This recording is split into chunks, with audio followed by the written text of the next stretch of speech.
The Lord Jesus said, I will build my church, and the gates of Hades shall not prevail against it. Matthew 16:18.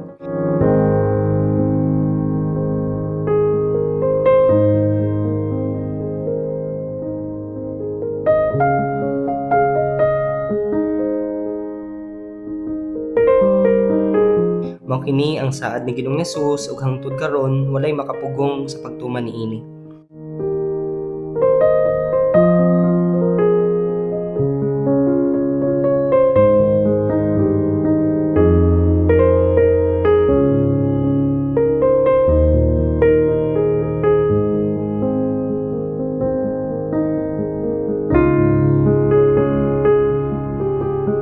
Taliwala sa mga kalisdanan, mga paglutos, kakulangon ug bisan pa man sa kamatayon, mutindog kita ug mupadayon. Mupadayon ang simbahan tungod lig-on ang Dios ug matag adlaw kita niya ginalig-on.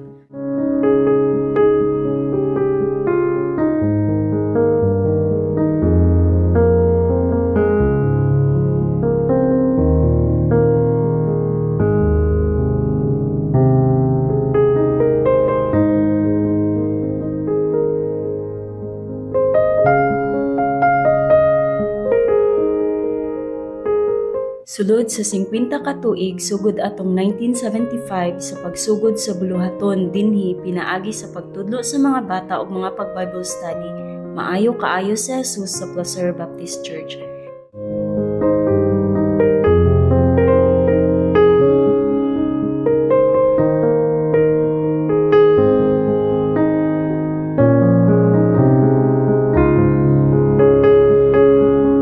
Naay mga katuigan na dili kita maayo apan walay adlaw na dili maayo si Jesus ani nga simbahan.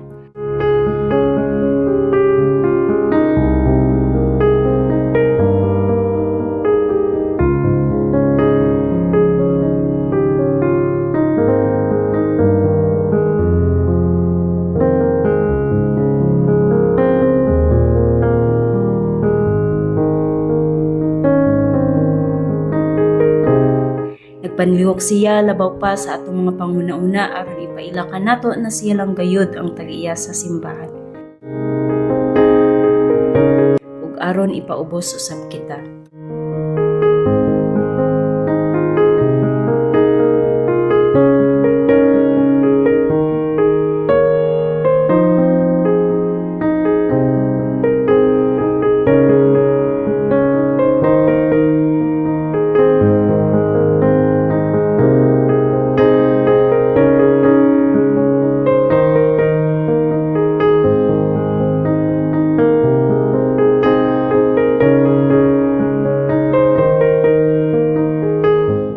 Taliwala sa atong kakulangon, gipanggamit lang gihapon kita sa Dios na aduna gihapoy mga nakaila sa maayong balita.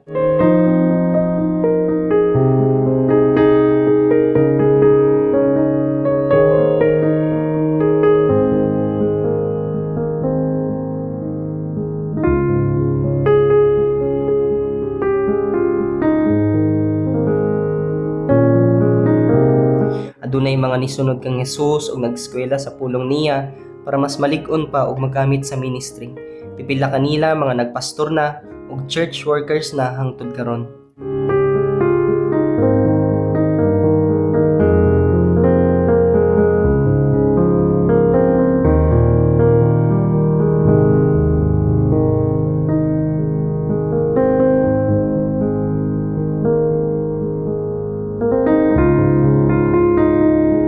Dili perpekto ang atong pagkinabuhi as church sulod sa 50 ka tuig pero gipangsaligan lang gihapon ta og mga buluhaton sa Dios.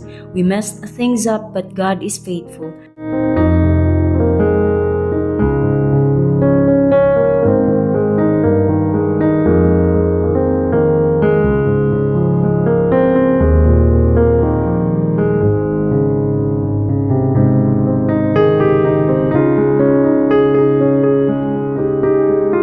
God sent youth, parents, and families in our fellowship, and this is all because of the message of the gospel.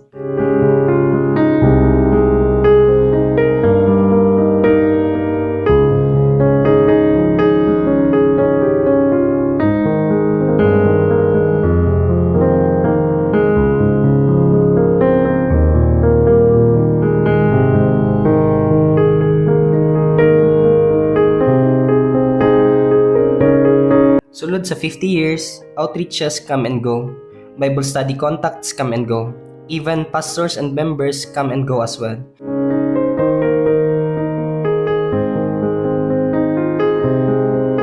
Pero niuban gayod ang Dios sulod sa 50 ka tuig ani na simbahan.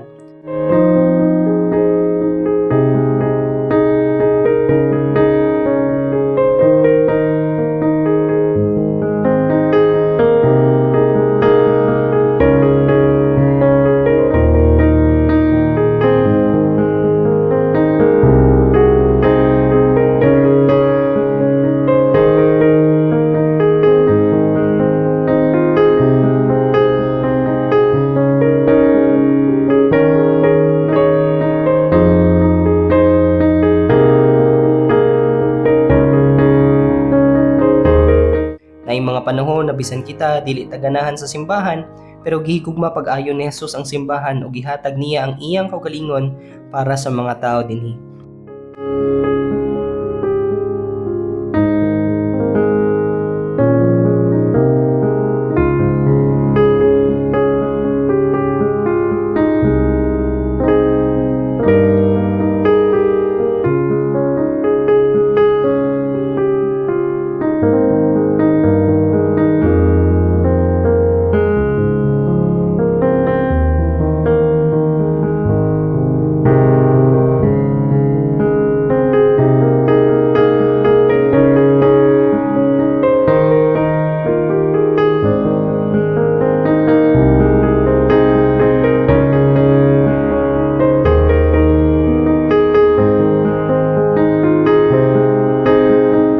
Busa, sakto lang gyud na daygon nato og pasalamatan ang Dios tungod gipakaton ta niya na mohigugma.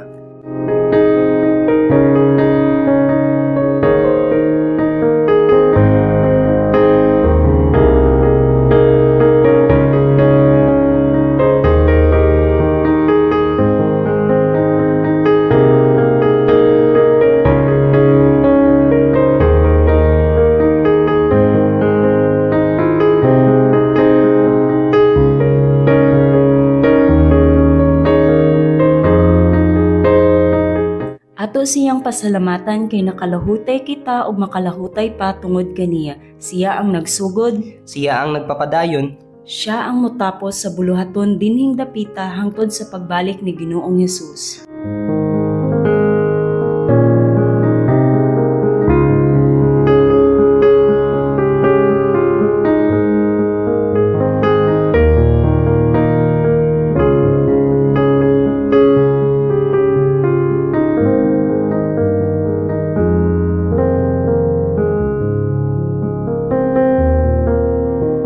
tuig 1975, naaray mga pipila lamang ka mga tao ang nagsugod sa buluhaton dinhing dapita. Inubanan sa pag-ampo o pagsalig sa Dios ang ilang pagpangalagad.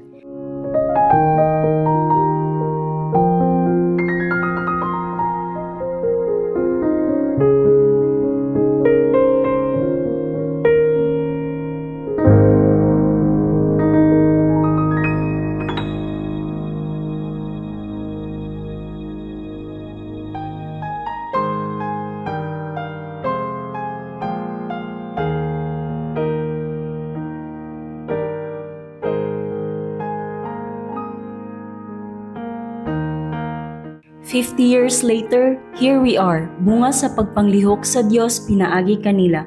Ang uban kanila wala na nato mailhi pero nailhan sila pag-ayo sa Dios."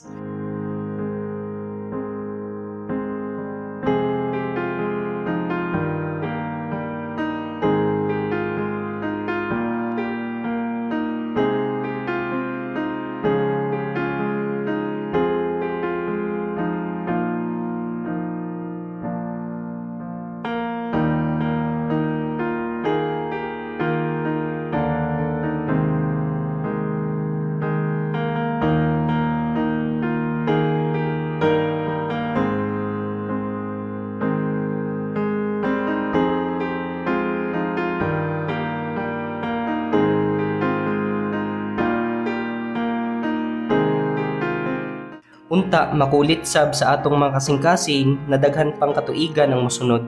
Mupadayon ta.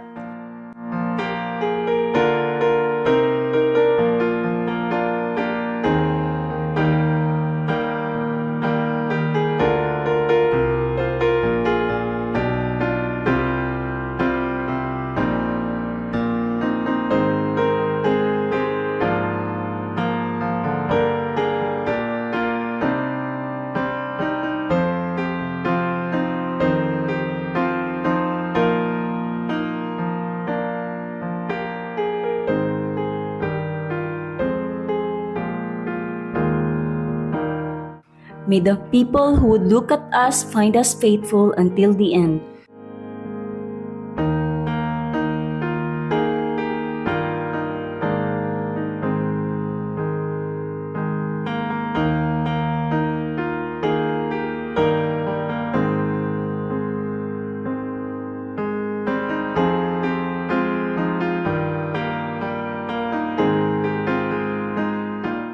Daygon ta ang Dios kansang gahom ania kanato ug maoy makahatag og labaw pa kaysa atong pangayoon o huna-hunaon. Daygon ta siya diha sa simbahan ug diha kang Kristo Jesus ngadto sa tanang kaliwatan hangtod sa kahangturan. Amen. Efeso 3:20-21.